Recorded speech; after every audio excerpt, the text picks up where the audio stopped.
Então, não te importas que faça isso por um bocadinho na tenda? À vontade. Ok. Isto é um daqueles meetings espalhados completamente. Oh. E. Wait. Assim? Mais um bocadinho. Mais um bocadinho.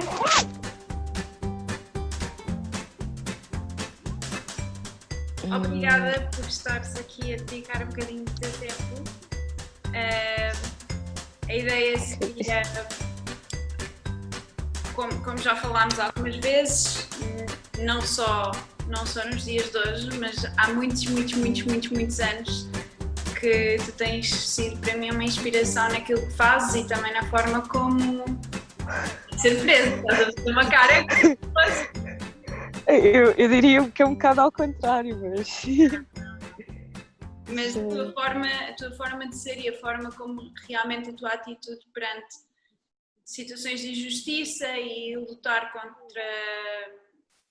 contra adversidades constantes e também a forma como não te importas, no fundo, de colocar numa posição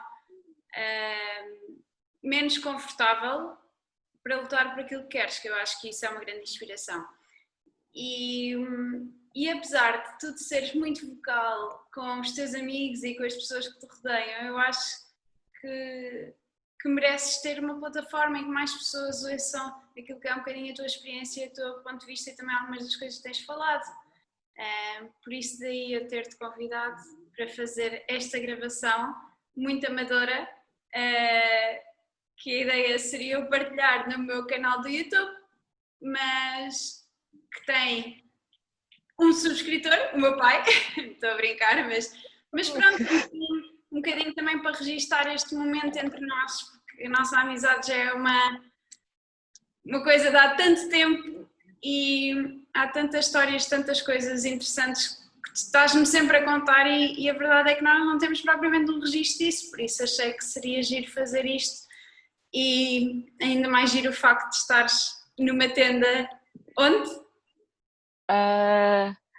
Estou numa tenda num sítio que se chama Rocamadour, ou seja, no departamento de Occitanie, em França, centro-sul de França quase.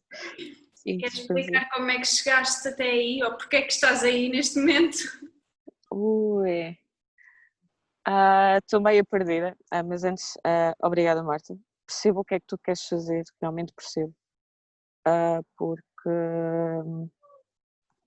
de certa forma não consigo expressar tudo o que vi, tudo o que vejo, tudo o que senti e tudo o que ouço. Aí, aliás, e sim, tudo o que vejo, como olhar, todo tipo de experiências, sim. Não consigo expressar tudo. E infelizmente, à medida do tempo, vai-se diluindo na minha memória. Eu estou no meio de França porque estou num período que se chama chômage partiel e chômage partiel traduzindo a letra é partial unemployment, ou seja, desemprego temporário, mas continuo associada à empresa que assinei contrato em dezembro do ano passado, comecei em janeiro e este é o meu terceiro mês de chômage partiel, ou seja, um grande golpe no estômago. Completamente, mas porque já tinha ido... Resultado da pandemia, não é? Tudo resultado da pandemia. Então, quando soube que ia ficar mais 3 meses, o que é que faço? Pego em mim, faço uma mochila e vou conhecer a França, o que der. Estou há 1 semana e meia na estrada, acho eu. E olha, Kate, estás boa, Kate. Estás boa. E sim, já estou há 1 semana e meia e vim aqui parar porque é uma zona muito bonita. Não é muito acessível para quem não tem viatura própria, porque não há transportes públicos, é comparar com outros departamentos. Sim, eu tive que andar 10 km para voltar. Mas Porquê é que tu procuras sempre os locais mais remotos? Qual é a atração que tu tens pelo isolamento?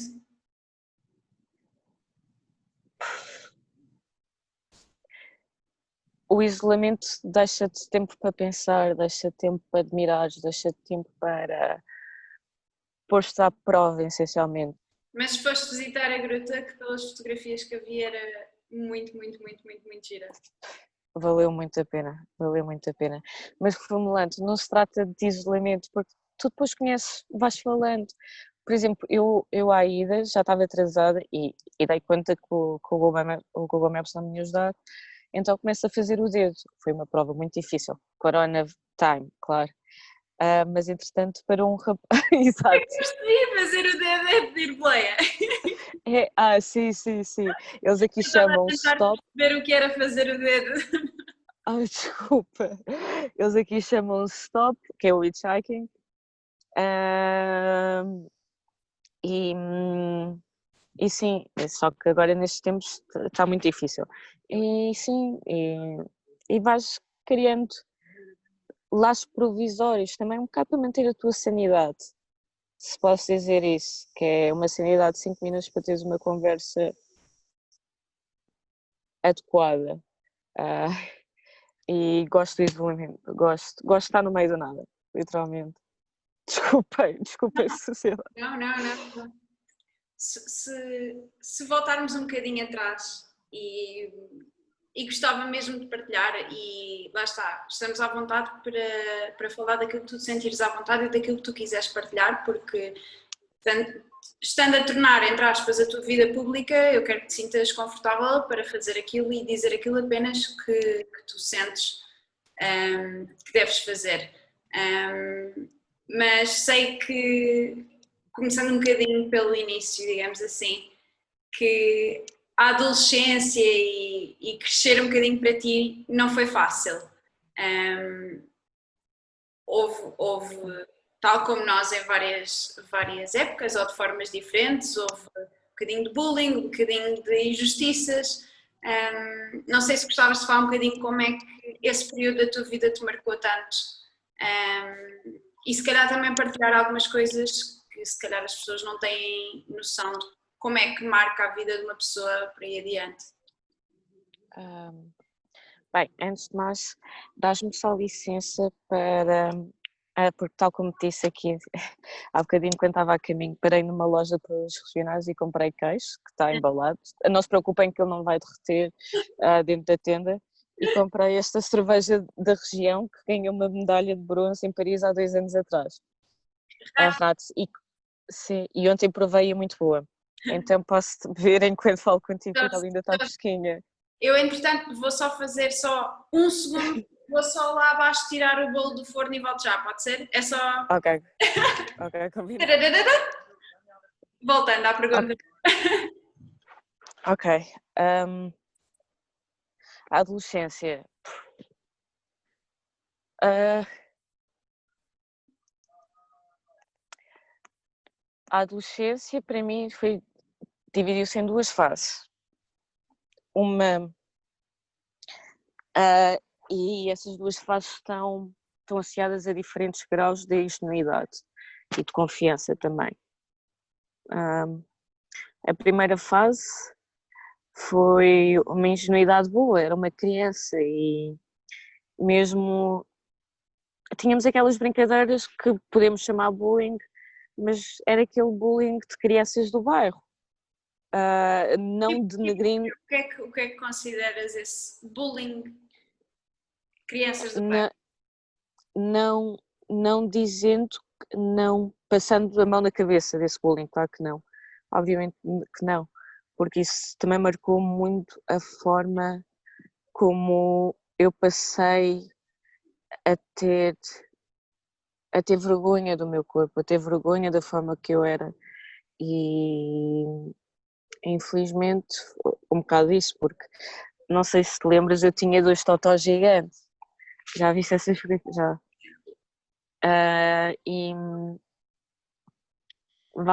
E toda a gente toda a gente tinha a roupa da moda. Felizmente, naquela altura eu dizia que era infelizmente, mas felizmente tive uns pais que sempre bateram o pé nestas coisas e eu nunca compreendi, mas agradeço agora. Mas naquela altura já sabia que não era igual e para mim era, por ter os dois totós, chamavam-me bisonte. E nunca dei muito valor à minha aceitação, nunca teve espaço para isso. Infelizmente nunca tive espaço para isso. Mas digo-te que entre as duas fases da adolescência, esta foi a melhor fase, porque os amigos do bairro, os amigos da escola, estão até hoje, mesmo que não de forma presente, mas dou por mim em... Qual é que era o nome daquela aplicação que surgiu, desculpa, no início da quarentena? Que surgiu, que fazia o quê? Que era dos jogos online, da aplicação e dos vídeos. Já sei. Parece que o início da quarentena foi há 3 séculos atrás. Exatamente. House Party? Exatamente, House Party. Dou para mim, passado meses a falar, a comunicar, dou para mim a mandar mensagens no Instagram, dizer então Biju, onde é que andas, o que é que estás a fazer, etc. Perguntar da família também, porque de certa forma, e tu própria vês isso também na minha família, os nossos amigos de bairro já são da casa, literalmente, que não há forma... Tu sempre trouxeste os amigos para a tua casa. Sim, sempre tentei. E sim, e felizmente tenho um primo que cresceu comigo, então muitos dos nossos amigos temos amigos em comum e que são lá de casa. A segunda fase foi a pior fase da adolescência, acho eu. Só veio acentuar esse buraco de não aceitação, só veio mostrar que a sociedade está tão formatada com os mídias, com tudo o que seja de estética, com tudo o que seja de aceitável, e que infelizmente o papel dos pais não tem sido uma luta contra isso, não tem sido uma luta para desenvolver a criatividade, dar espaço à diversidade. Infelizmente falta isso muito na sociedade e, entretanto, eu no 10º ano fui para uma escola e que essa escola literalmente não dava espaço à diversidade. Eu não o senti, nunca me senti bem e soube desde o primeiro momento que tinha que sair da escola.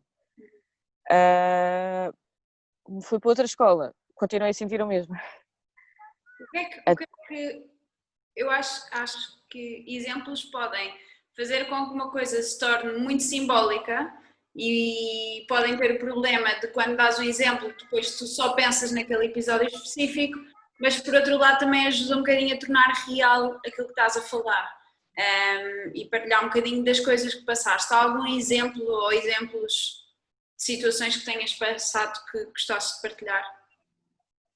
Acima de tudo no 11º, quando fui para a nova escola.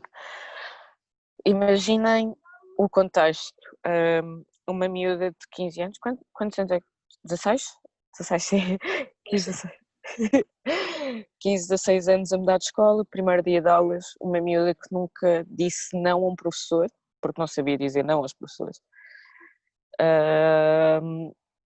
Chegar a esta sala de aula e pela primeira vez também sentar-se na última fila, porque estava totalmente fora do meu habitat natural, não tinha qualquer elo. Uma nova turma, não é? Sim, Ou não sentiste conheci que havia logo desde o primeiro dia algum tipo de Sim, discriminação? é disso que estou a falar. E nessa primeira aula a professora de português aponta para mim, para um rapaz ucraniano, muito inteligente, de facto, uh, para uma outra rapariga negra e para um outro rapaz negro. Vocês vão fazer o exame de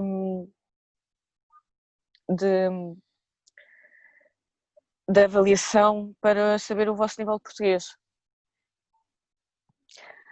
Agora faço duas perguntas diretas. É um professor, certo? Professor ou professora. Tem a responsabilidade de educar, mas também tem acesso a uma ficha do aluno, porque nós sabemos que nós temos um dossiê desde que passamos desde o primeiro ciclo, segundo... Não é? Que estão sempre a dizer, o processo vai contigo. Sim, exatamente, o processo vai sempre contigo, porque nunca deixas o teu passado. O processo vai contigo até entrares para a faculdade. Então a professora podia ter tido a amabilidade de ver quem nunca teve português, ou seja, quem nunca frequentou aulas em português, quem nunca teve no ensino de português e também para averiguar qual é que era o nível de notas, tanto faz. Mas ela não teve essa amabilidade. Então imaginem o que é uma turma de adolescentes, que nessa fase somos as piores pessoas, somos formatadas para ser assim, seres exatamente. Imaginem o que é ela dizer isso e toda uma turma olhar para quem ela apontava, assim, tipo, foco, como esta luz que está aqui, exatamente, foi um foco. E eu pela primeira vez disse não. E ela disse, não, porquê? Eu disse, não vou fazer, porque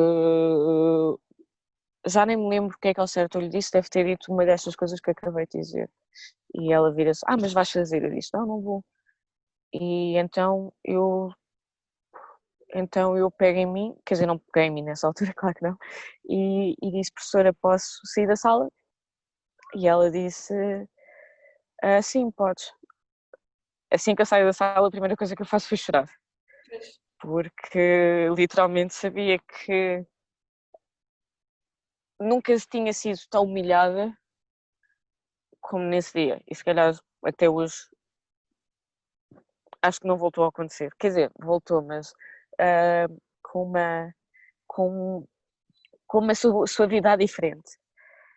Estávamos a falar um bocadinho da altura do secundário e eu acho que é particularmente interessante este ponto, interessante não pelo lado necessariamente positivo, mas acho que é importante falar porque é uma coisa que também nós as duas temos falado recentemente, que é o facto de que é possível, e há pessoas que parece que não percebem isto, mas é possível duas pessoas estarem na mesma escola, e quem diz escola diz emprego, diz ginásio, diz o que seja, viagem, é possível duas pessoas estarem no mesmo contexto e terem uma experiência completamente diferente daquilo que é essa realidade.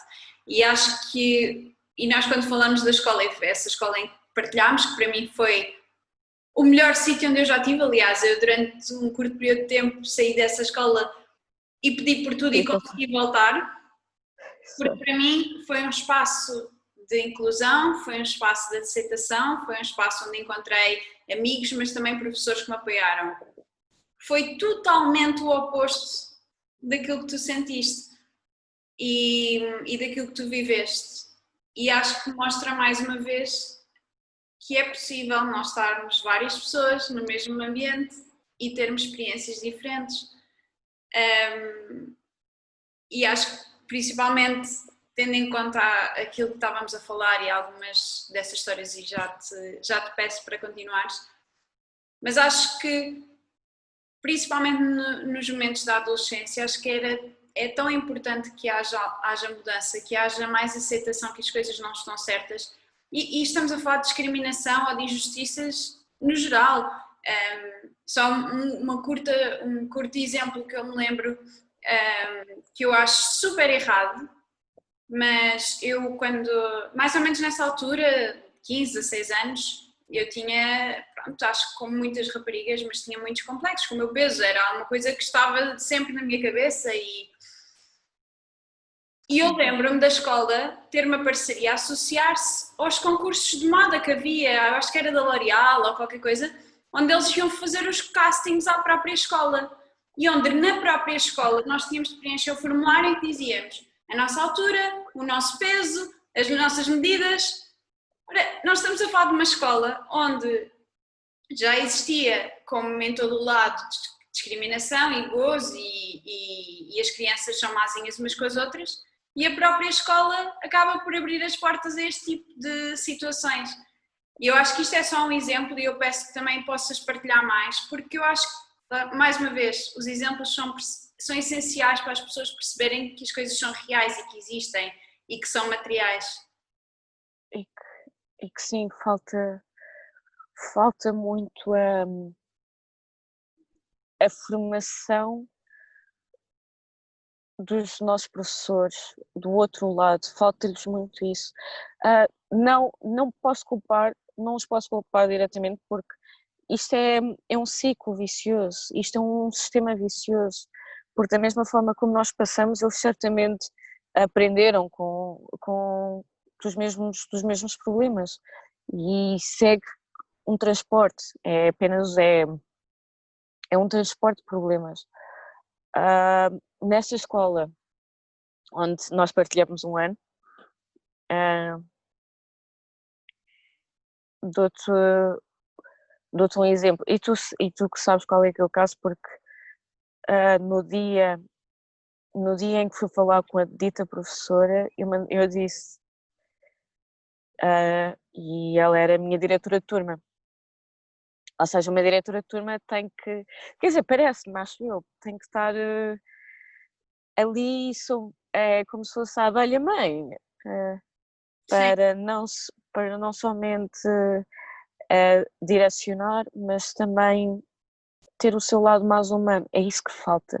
É isso que falta a todos, o lado mais humano. Isto faltou-lhe porque tu sabes que eu não estava numa fase fácil, literalmente. Ou seja, para quem não sabe, eu nessa altura eu passava muito tempo sem os meus pais. Por uma boa causa, claro. Porque o meu pai estava doente, então eu tinha esses pais galinhas, mães galinhas. Obrigada por terem sido sempre assim, porque eu poderia ter-me perdido, literalmente. E a minha mãe era o tipo de mãe que o número privado da diretora de turma tinha, alguma coisa ligava, estava sempre ali em cima. E eu admito que quando cheguei ao 10º ano, eu não fui a melhor aluna, sinceramente não sabia que tinha as minhas expectativas um bocado furadas, principalmente as expectativas do meu pai, coitado. E, e sim, mas a professora, deixa-me só assoar, desculpa. E sim, a professora sabia disso, sabia que expectativas também que os meus pais tinham para mim, que tipo de coisa, o tipo de exigência que eu também tinha em casa, e ela, não me lembro em que período, vira-se para mim, eu creio que tenha sido no segundo período, vira-se para mim e diz: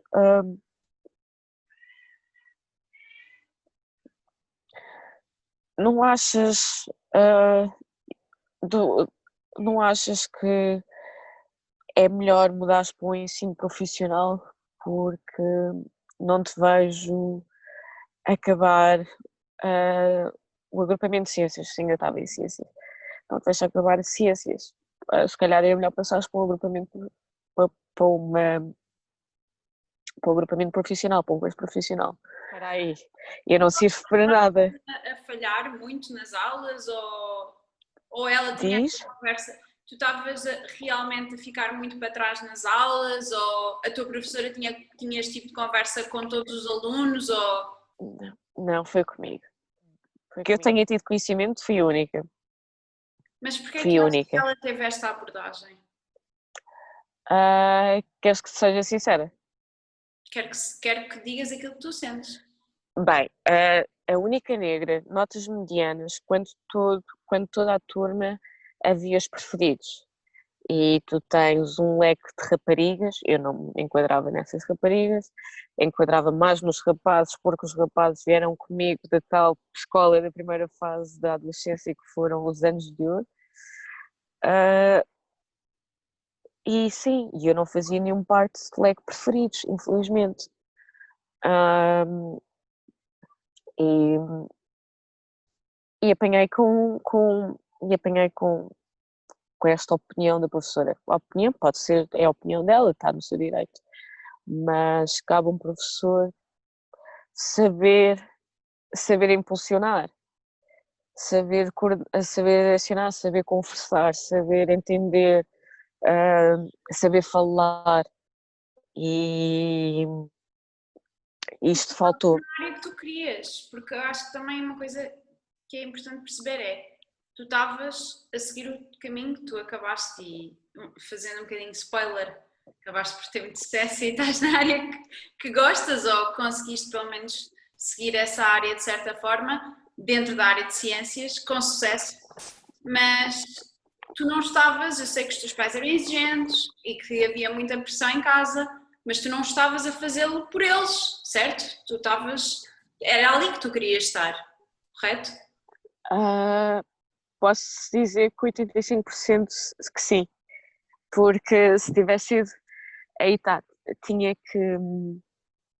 Eu escolhi ciências porque queria fazer investigação em sismologia, louca, que louca. E sim, se tivesse tido totalmente o 100 à vontade, 100% à vontade para escolher outro agrupamento, se calhar tinha escolhido outro agrupamento. Ou se calhar tinha escolhido este, mas com hipótese para psicologia, se tivesse sido de certa forma guiada de forma diferente. Sim.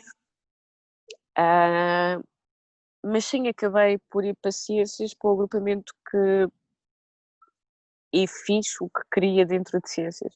Sim. Estou a fazer o que quero dentro de ciências. Quer dizer, isto ao longo do tempo foi mudando porque nem tudo é a primeira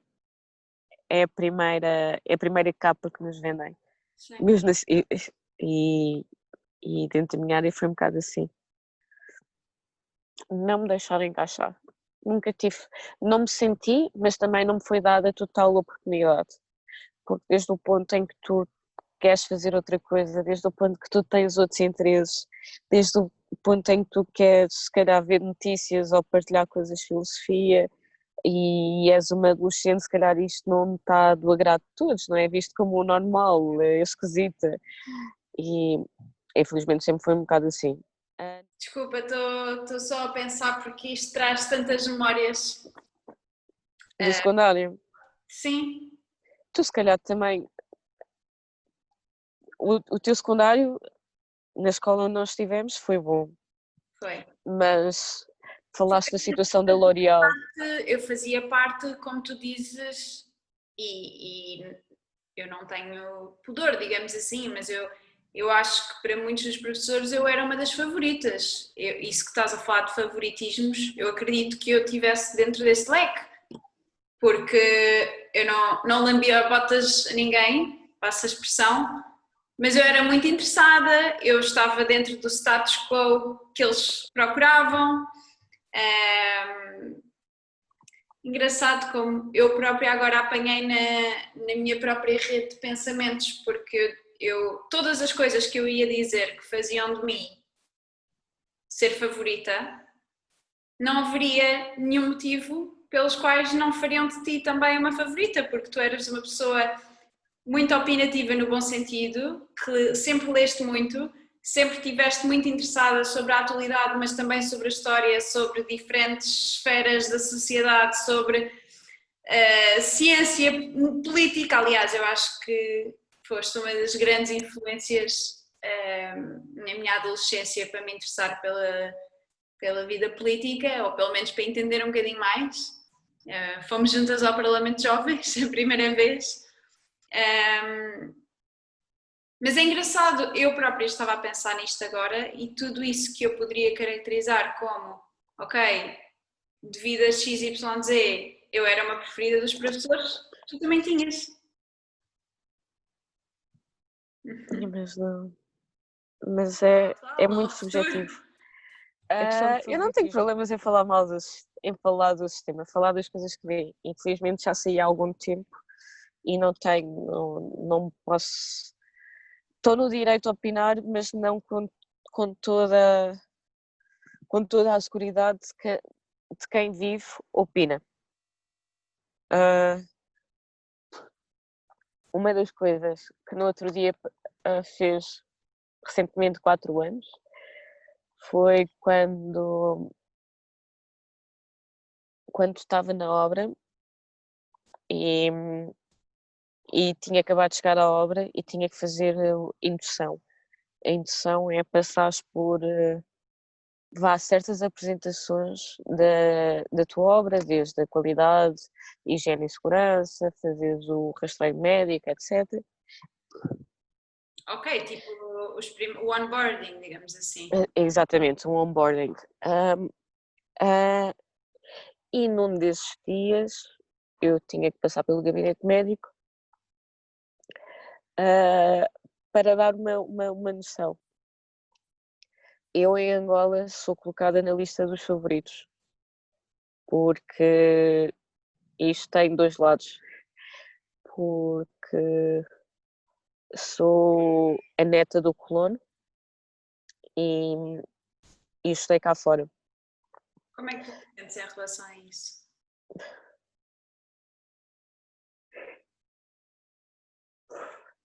Durante alguns anos eu preferia não falar abertamente em público. Sobre as tuas origens? Não, para não darem conta que o meu sotaque era totalmente diferente e aprofundar o buraco que havia. É um bocado triste, mas sim. E sentia-me desconfortável. Isto aconteceu durante 2 anos, acho eu. E sentia-me um bocado desconfortável. Só que houve uma altura, eu acho que foi quando fui morar e disse que era insustentável estar aqui e continuar a ficar calada, continuar a permitir o sistema, porque a mudança é feita passando a palavra. E nessa altura, passando à frente, quando estava a fazer a indução para a obra, o onboarding, estava na fila para ser atendida, para o médico, e estava um peão. O peão é aquilo que nós chamamos ao simples trabalhador das obras. Sim. Ao qual a posição sempre foi um bocado denegrida, mesmo em Portugal, mas em Angola, entre um peão e um engenheiro, muito mais, que até os peões tinham uma cantina diferente à nossa. Sim. Uh... Eu lembro-me de falar do assunto e da falta de comida que havia. Que eles até uma vez.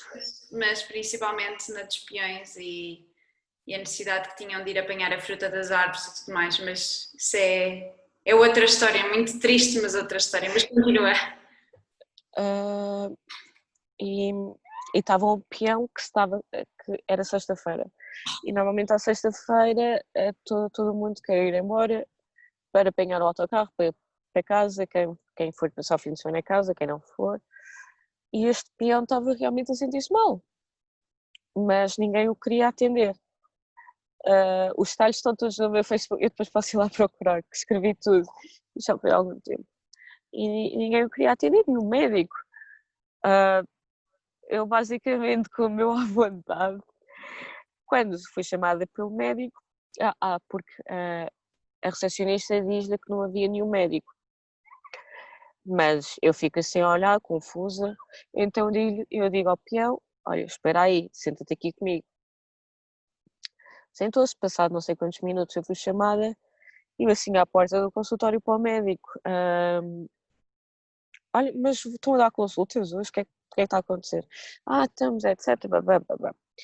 Então, eu acho que foi nesse momento em que eu lhe disse, então, antes de mim está este peão, que realmente esteve aqui há 2 dias atrás e continua a passar mal.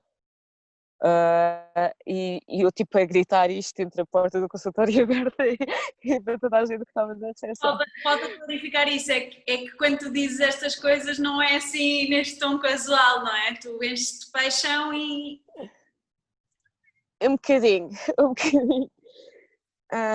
E então os médicos ficaram assim a olhar. E eu, mas vão atender ou não vão atender? Eu estou bem, ele está mal. E eles disseram, não, mas ele vai ser atendido depois de ti. Então eu disse, ok, estou para ver. Fui atendida, babá. Depois quando sai, o que é que eu faço? Anda, entra cá para dentro. E no final do dia vai sempre importar, vai ser sempre mais valorizado, vai ser sempre mais privilegiado quem seja de cargo político, quem tenha nome de família, quem seja mais claro, mais rico. E pronto, e desde o momento em que nós em que não nos vamos conseguir desapegar a tudo o que nos carrega, tudo o que nos construiu como pessoas, como membros familiares, etc. Nunca vamos conseguir nos dissociar todo este elitismo. Infelizmente não vai ser permitido. E em qualquer país, em qualquer nível. Isto é uma coisa que tem que ser feita. Por exemplo, e eles praticam nesse sítio, porque falta memória, praticam o que é não falar de bens materiais, não ostentar, não mostrar. Sim, mas cá é muito isso. Cá Então, as pessoas não... Imagina, o que tu poderias considerar uma classe média é aquilo que é o desejável, porque as pessoas querem é estar bem, estar feliz e aproveitar a vida com os amigos e que todos possam ter o mesmo. É muito interessante, mas o facto de, por exemplo, teres bairrozinhos onde todas as casas são iguais, para eles é um grande motivo de orgulho, porque quer dizer, todos nós conseguimos isto, percebes? E é quase uma vergonha, estou a generalizar, mas também é um bocadinho daquilo que eu tenho lido e falado com pessoas cá nos nórdicos, em particular na Dinamarca, é quase vergonha seres tu a pessoa que tem, sei lá, o carro mais caro ou a casa mais extravagante, porque estás-te a colocar num pé diferente dos outros e isso não é bom para eles, isso não é necessariamente visto como uma coisa positiva, pelo contrário, porque as aspirações de vida não estão nessas coisas, percebes? Estão noutras coisas, portanto, ao colocares a tua atenção nos bens materiais, na casa, no que tu tens e menos no tempo que passas com a família, no integrar as pessoas, no fazer com que as pessoas se sintam bem, lá está, vais criar vibes diferentes à tua volta que te vão trazer níveis de felicidade diferentes. Eles são muito mais ligados à família, aos momentos, às pessoas. É por isso que eu me sinto tão bem neste momento cá, mas sim, é verdade. Sim, gostava que todo o lado fosse assim.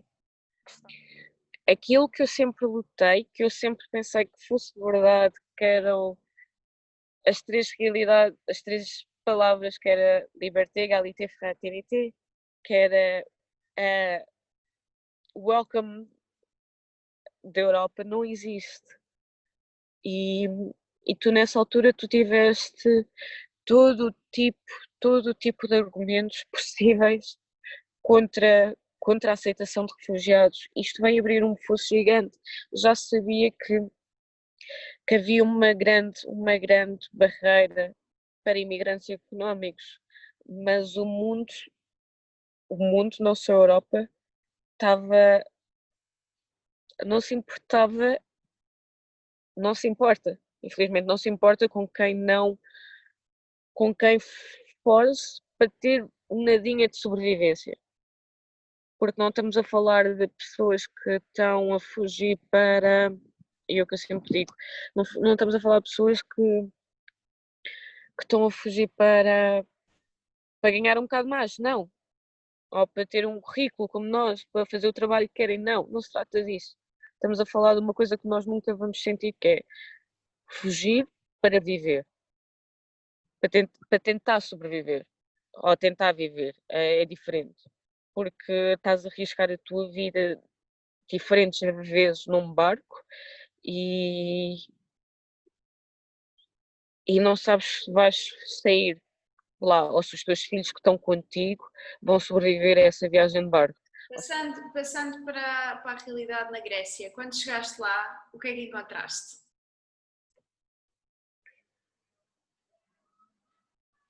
Uma Grécia esquecida pela Europa no tempo, porque estamos a falar desde a crise de 2007, que a Grécia não tem fundos, não tem meios, ou seja, tens uma Grécia. Eu só estive em Atenas, só tens uma Atenas abandonada, devoluta, literalmente devoluta. Não tens financiamento público, tens miséria não só de refugiados, não só de imigrantes, mas também de gregos, muita. Lembro-me de tu descreveres, era quase um cenário de guerra, não é? E lembro-me de algumas fotografias que tu enviavas que parecia realmente um campo de batalha. A cidade sim, a cidade sim.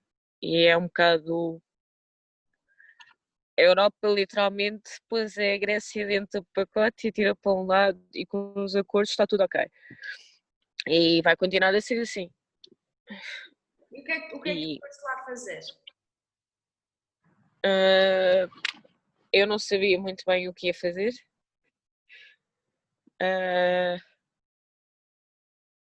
Fui distribuir comida, bem e bens, desde roupa, chá quente, sanduíche e roupa à noite. Isto a percorrer a Atenas. E durante o dia estava a ajudar na parte da logística de uma associação que distribuía roupa, carrinhos de bebés, fraldas, tudo, comida também. Então, num dos dias, o miúdo não devia ter 12 anos. Eu tenho a idade dele e tenho o nome dele escrito. Fantástico. E ele estava na fila já não sei quantas horas. Imagina uma pessoas, centenas de pessoas a serem atendidas por dia. Ali, e imagina o miúdo estar ali de manhã para ir receber a senha, estar ali à tarde à espera, babá, entrar, falar. Ele estava sozinho, a mãe tinha ficado em casa com os outros dois irmãos, o pai tinha ido ao hospital com a irmã, estava a passar algo mal do dente, e ele com 12, 13 anos assumir essa responsabilidade. E no seu grau de serenidade, a falar de como é que eles passaram a fronteira a pé para a Turquia, como é que isso foi, a dizer como é que os smuggles, não é? Cobravam e como inflacionaram esse preço. Ele a falar na sua serenidade, o mesmo 12 anos a falar disto. É tipo. E ele, sim, isso é uma coisa que nós também não, felizmente, zero, nós não sentimos nada, nada, nada, nada, nada. Nem temos noção, não é? Do que é essa realidade, nem de todo, não. Zero. É muito complicado colocar no papel eu acho que um bocadinho também lá está transparecendo a importância daquilo que tu tens feito e a importância que é falar sobre essas histórias, porque tens 99% de nós, não é? Aqui em casa, que não conhecemos essa realidade. Nunca vivemos, nunca vimos, não podemos sequer sentir simpatia ou proximidade com uma realidade que não conhecemos.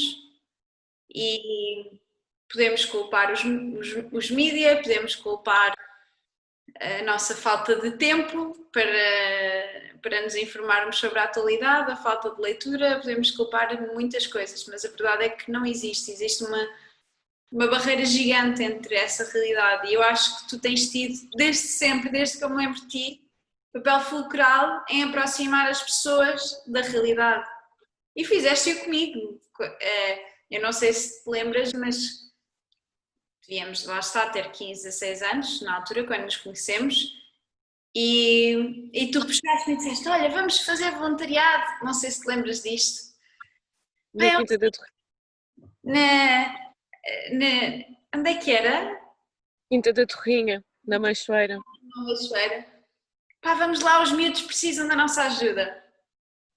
E, e lá fomos nós. E eu lembro-me que era uma zona complicada. Aquilo que nós denominamos de complicação, mas tu sentiste medo? Não, para mim era de todo, porque eu lembro-me situação, porque depois nós ganhámos algum carinho com os meninos, porque era, para dar um bocadinho de contexto, era uma zona que tinha uma grande comunidade cigana e que não tinha a melhor reputação, digamos assim. E não Mas quer dizer que fosse perigosa em si, mas era a reputação da zona, certo? E a verdade é que depois toda a consequência disso, não havia oportunidade para as crianças que cresciam lá, eles viviam naquele mundo de pobreza, de miséria, de falta de educação, de iliteracia, e eu lembro-me, miudinhos, pequeninos, deviam estar na primária, vinham com facas, portanto nós dávamos explicações, não é? Eu lembro-me que ensinávamos a ler e tal, tentávamos estar ali um bocadinho com eles, mas eles vinham, eles traziam facas com eles, não nos queriam fazer mal, nada disso, mas era a realidade que eles viviam. E eu lembro-me inclusivamente passado, porque eu acho que devo ter continuado lá, porque eu agora estou-me a lembrar uma história uma vez, ou devo ter voltado depois, porque eu lembro-me quando já tinha 18 anos de estar lá, e lembro-me de estar a dizer que estava no 12º ano e tal, e um deles, então, mas o meu irmão tem 18 anos e está no 6º, no 5º ou 6º, e para ele era inconcebível como é que sequer uma pessoa com 18 anos podia estar no 12º, era assim uma coisa... Mas pronto, isto foi um à parte para dizer um bocadinho mais um exemplo, mais uma vez, de como é que tu, como pessoa, sempre trouxeste diferentes formas aqueles à tua volta para abrirem os olhos para aquilo que era a realidade, que muitos não estão a ver. Eu acho que isso é tão importante e é uma coisa que tu tens sofrido com isso, porque aquilo que falávamos no início, que se calhar até gozavam contigo, porque a Biju era a filósofa que estavas a dizer, ou mais ligada à política, ou mais vocal, ou enquanto se calhar nos intervalos o pessoal queria ficar a falar dos namorados, disto e daquilo, tu querias falar das injustiças do mundo e o que é que se estava a passar aqui e ali, o que é que devíamos estar a fazer. E a verdade é que continuas a ter esse papel. Passaram mais de 10 anos e continuas a tentar dar voz a todos. E muitas vezes continuas a não ser ouvida. Uma das coisas que eu gostava de falar também era, porque agora tens sido mais uma vez, como nunca deixas de ser, mas agora tens estado muito ativa, principalmente nos protestos do Black Lives Matter e um bocadinho expor também algumas situações que tens vivido, e mesmo assim hoje há quem continue a negar essa realidade e que continue a não querer ouvir-te, entre aspas, e a querer calar-te. O que é que tu sentes em relação a isso? A mim custa-me essencialmente que as pessoas não consigam dar um passo para trás e tentar analisar o outro, tentar analisar a situação. Falta-lhes muito... A falta de humanismo custa-me, porque eu digo, ok, com 15 anos eu também, a primeira vez que fui no autocarro para a Quinta da Torrinha também senti medo, mas lá dentro não senti medo nenhum, porque eu lembro-me das mães irem lá para dentro e estarem curiosas, a quererem saber, a quererem aprender. Isto somos todos iguais, nós estamos, desde que só não nos dão as mesmas ferramentas. E o facto é isto, e eu não senti medo. Eu não senti medo, sinto mais medo de andar em Paris no metro à noite, no metro da linha 1 no centro da cidade, no metro da linha 2 ou o que seja, do que um bairro social. E isto é os padrões do primeiro mundo, um bocado inconcebível, mas sim. O que é que tem sido o teu papel nesta fase da luta, neste caso principalmente agora contra uma voz mais forte contra o racismo e é aqui que eu também literalmente quero step back, porque aquilo que já falámos é eu não tenho que dizer nada sobre o assunto porque eu não sei, eu estou do Eu lado vou, de ouvir quem quer aprender e quem quer desafiar os meus próprios unconscious bias. Um, Portanto, queria ouvir um bocadinho da tua parte. está quase, está quase, está quase. A Bija está a mostrar um livro da June Sarpong, que é. Aconselho a todos a ler. Isto é ah, uma chapada, um acordar para a realidade. E para provar que sim. Porque uma coisa é certa e ela tem muito. E ela tem muito que se liga. Não, ela não só fala acerca do racismo, não. Fala de todos os níveis, todos os patamares de desigualdade. Desde a luta LGBT, desde a luta feminina, desde a luta do clássico homem operário, desde a recente luta desde 2001 muçulmana, o estigma muçulmano, o estigma árabe, uh, e ela tem muito a favor quando ela entende que para nós compreendermos só através de números, infelizmente, só através de números, o que é um bocado e falta um bocado isto a Portugal. Eu vou continuar a lutar e eu tive 2 semanas sem, sem, sem vontade, mas vou continuar a lutar e vou provar quer dizer, não vou conseguir provar, infelizmente não vou conseguir provar nada. Vou continuar a chatear quem não quer ser chateado. E pelo que é que estás a lutar? É a pergunta que eu gostava de deixar. Quais são as grandes bandeiras daquilo que temos de mudar, daquilo que é a prioridade para abrir os olhos e mudar? Aceitar a diferença e aceitar que sim existem comportamentos diferentes, porque estamos numa sociedade, pelo menos Portugal, muito diversa, muito rica, também pela história colonial que Portugal teve. E esta faceta nunca foi aceita. Vamos colocar o elefante ali no meio da sala. Não vamos olhar para o elefante no meio da sala. E nunca foi tratado, foi sempre. Até eu própria tive esse tipo de comportamentos. Até eu própria cheguei a uma altura, durante muitos anos, eu disse: raça, quem tem raça são os cavalos, isso não existe. Mentira. E sim, há negro, há branco, há asiático, há árabe. E todos temos que nos aceitar como nós somos. Mas infelizmente isso nunca aconteceu em Portugal. E se eu fui aceita em muitos círculos foi porque ou falo com este sotaque que eu recusei falar em Angola, visto-me como 80% da população da minha faixa etária, frequento os mesmos espaços e, e visto porque se calhar sou uma das 30 ou 40% da população negra que teve acesso ao ensino superior pelo ramo normal. E se é para mostrar as estatísticas, ok, do meu grupo, do meu ano, sou a única negra da faculdade. O que é. Estamos em 2000, isto foi em 2009, não devia ser aceitável. Não devia ser aceitável. Porque se me vão dizer que é porque não há interesse, é mentira. É porque nunca lhes foi mostrada essa abertura para, olha, tu podes fazer isto, tal como a diretora de turma do 10º ano, tu podes fazer isto, tu consegues fazer isto, tu tens esta possibilidade, tens isto, tens isto. Não, não há, essa questão não foi nada. E a questão é que isto é tão global, é tão intrínseco a nível global, a nível internacional, que isto acontece até do outro lado do mundo. Eu no Equador tive uma colega que me respondeu, imagina o Equador.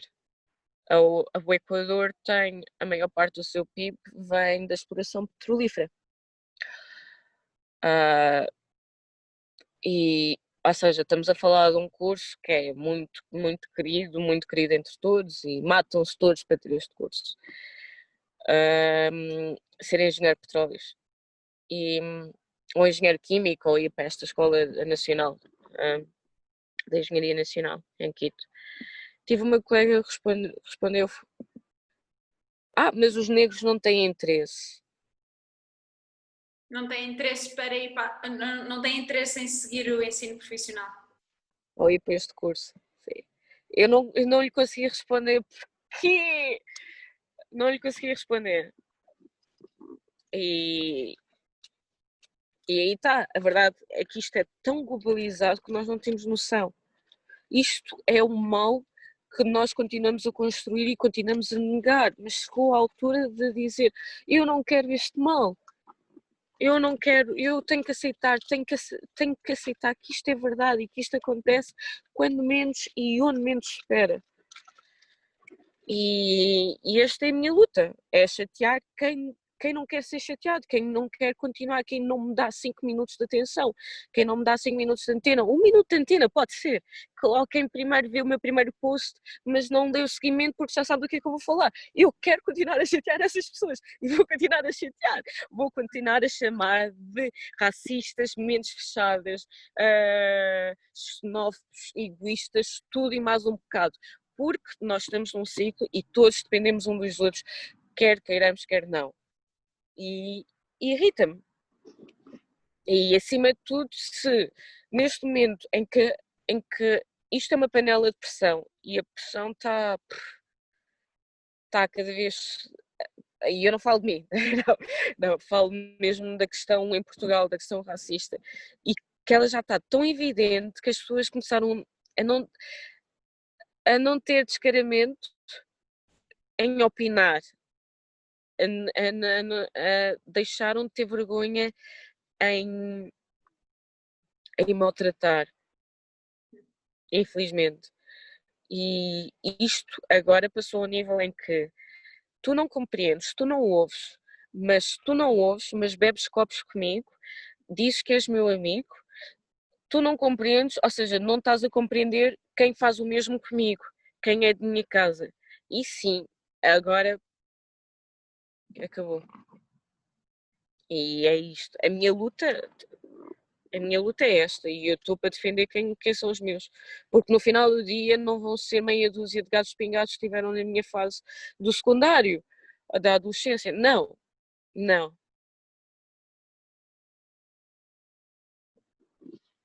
Sim. Obrigada pela tua alma, por estares a ser uma luz tão brilhante. A sério, não tenho mesmo palavras e eu amo-te do fundo do coração, tu sabes disso. Eu admiro-te imenso e eu sofro a cada dia por aquilo que tens passado. Não consigo imaginar, não consigo sentir, mas sei que é uma luta diária. E muito obrigada por continuares aí com a tocha na mão, a seguir em frente. É verdade. É que não são só essas grandes coisas, é desde o ponto em que tu estás na Normandia, tens uma família de 6, a senhora do restaurante trata-te mal, responde-te mal, a eles não. Ok, ela está um bocado apressada. Eu peço, encho a minha garrafa de água, está aqui, faço refill, porque aqui a água é grátis, que eles põem à mesa, que é bom em França.